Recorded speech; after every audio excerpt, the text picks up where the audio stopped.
우리 야당으로서는 정말 당연한 질문, 그동안의 우리나라의 근간을 흔드는 일들이 연달아서 있었기 때문에 야당으로서는 당연히 그 문제에 대해서 대통령의 입장을 묻고 질문을 했습니다. 거기에 대해서 그동안 많은 이야기가 쏟아져 나왔고 또 정치권에 큰 난리가 있었지만 우리가 정작 대통령으로부터 들은 답은 의문사위의 결정에 대해서 야당이 저러는 것은 대통령을 공격하기 위한 의도로 보인다 하는 답과 또 의문사위의 결정은 인정할 수밖에 없다는 대통령의 답이었습니다.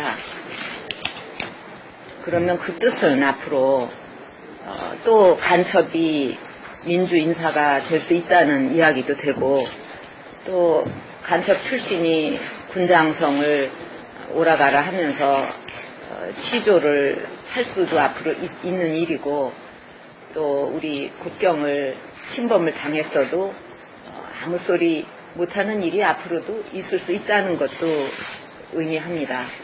대통령은 과거로 갈 거냐 미래로 갈 거냐 이 선택을 하라고 그랬는데 그러면 대통령이 선택하고자 하는 미래라는 것은 앞으로 이런 간첩이 민주인사도 되고 또 간첩 출신이 이렇게 전 국방부 장관을 취조도 할 수 있는 이런 나라를 만드는 것이 대통령이 말하는 미래로 가는 국가냐 그런 생각을 합니다.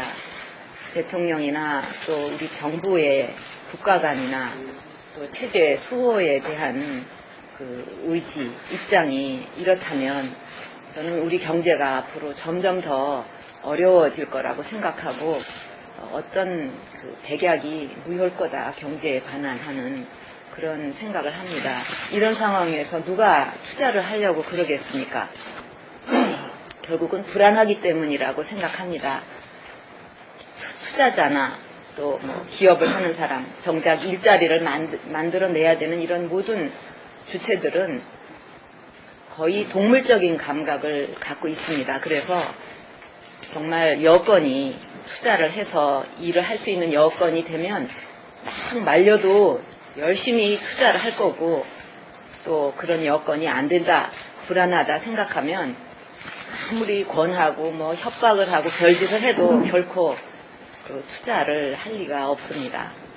민생이 급하니까 이건 우선 다 제쳐놓고 민생부터 챙기자 그러는데 실제 근본 문제가 여기에 있는데 그 민생만 챙긴다고 해서 무슨 문제가 해결이 되겠냐 이거죠.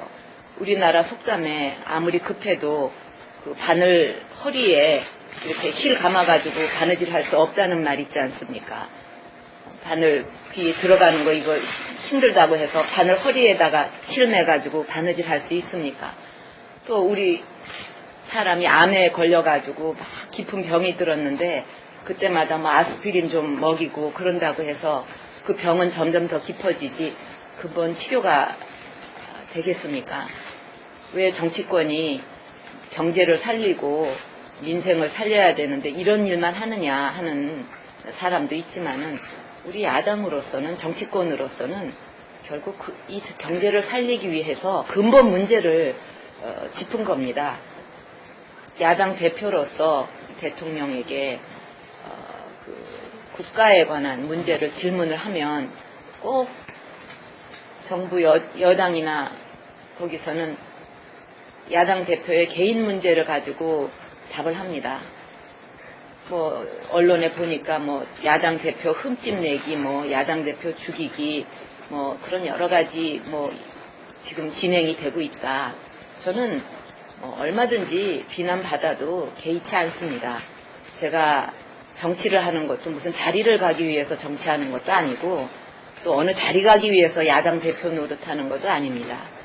저는 나라만 잘 되면 된다. 내가 어떻게 되든 그건 상관이 없습니다.